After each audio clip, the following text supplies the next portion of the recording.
Hobgap, Yes. what is this film about? Do you know what? It's a personal film.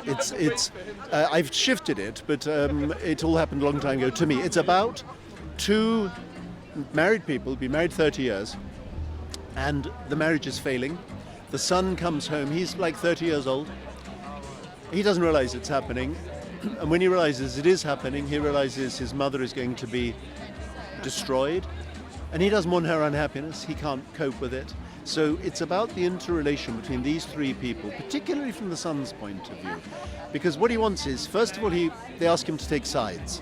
He doesn't want to take sides. He loves them both. Then he thinks, maybe I can make it be better for them. And he finds he can't. And then he thinks, I just want to run away. I can't handle this. But he can't run away. So he has to stay in there and live through what is hugely painful.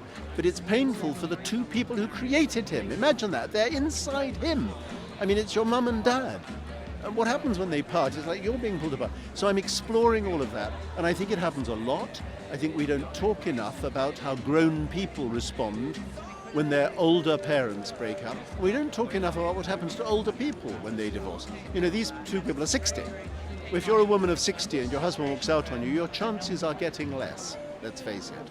So I just wanted to explore that whole area, and show that it's funny and it's truthful and it's hurtful, and at the end of the day there's wisdom there, I hope. Did you know you were gonna direct this when you wrote it? Did you know you were gonna direct the film? Yes. It's my story. I thought, that was the deal. I direct it or it doesn't happen. They all of them stick to the script. Of course they do create their own characters, but for me that's unbelievably exciting. I don't want to recreate my parents. I want a good movie. I want a powerful characters in front of me, feeling the emotions really authentically. So for that they have to go into themselves. And what actually is happening with both Annette and Bill and Josh is they're speaking really from their own experience. And that's the brilliant thing that happens when actors come together with a script. And I love that. I've always been aware that when my parents split up, 30 years into their marriage, that people weren't telling that kind of story. And it was very, very hard, actually, for them, for my mother particularly, and for me, because my father went off with somebody else. Not a floozy, he went off with somebody his own age, like in the film. But particularly for me, it made me realize that you remain your parents' child to death, and when you realize that they're parting and they made me, they came together and created me, and I'm a bit one and a bit the other, and now they're parting. It messes with your head. It really does. And I thought, why isn't anybody telling this story? Why isn't anybody talking about what it takes when and also, of course, you want to make your parents happy, you want it to be okay, and it's not okay. And then you want to run away, and then you feel guilty. And you don't want their unhappiness, it frightens you. And your parents ought to be the people who look after you, and you're having to look after them, and all this stuff. I thought, nobody's talking about this, and I want to. I would want them to take away from this that we are, whatever happens, however bad things happen in your family, you can come through it if you are sufficiently honest with each other. Because what happens between the boy, the Josh character, Josh O'Connor, and the mother, the Annette Bening character, in the end there's a lot of truth is told. And I think if you're willing to be emotionally truthful, you're going to survive, because you don't have to be married to survive, you don't have to have a lover to survive. That, to be honest, we're all alone, But that's okay, because there are other people out there as well. And I remember so well being with my mother in where the boy was with Annette. It was very peculiar to be filming it and sort of, thinking, what? Deja vu, To rekindle memory. Yeah, very much. I actually have a sister. I have two sisters who I've written out of the story, which they're very happy about. But they came to the shooting, and they were very emotionally affected.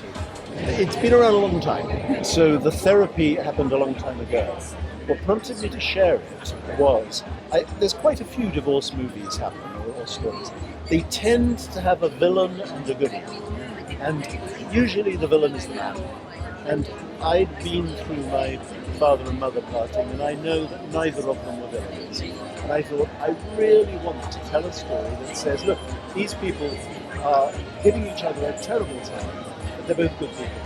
And I want the audience to understand and think, you know what, I understand why she's like that, I understand why he's like that, because that is usually what happens. But also, I wanted to say, because I'd thought a lot about this, I was fully grown up when this happened. I'm older now, but back then I was like 28. And it actually ripped me apart. And people don't talk about that. They think, oh, you're grown up, you've left home. It's not a problem. It is a problem.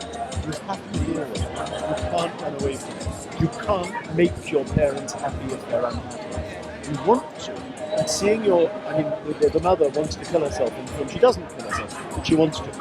Spoilers. Okay, spoilers. It's not that sort of thing.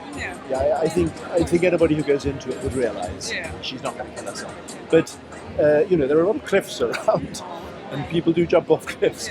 But what does that do to a grown-up kid to think your mother wants to die?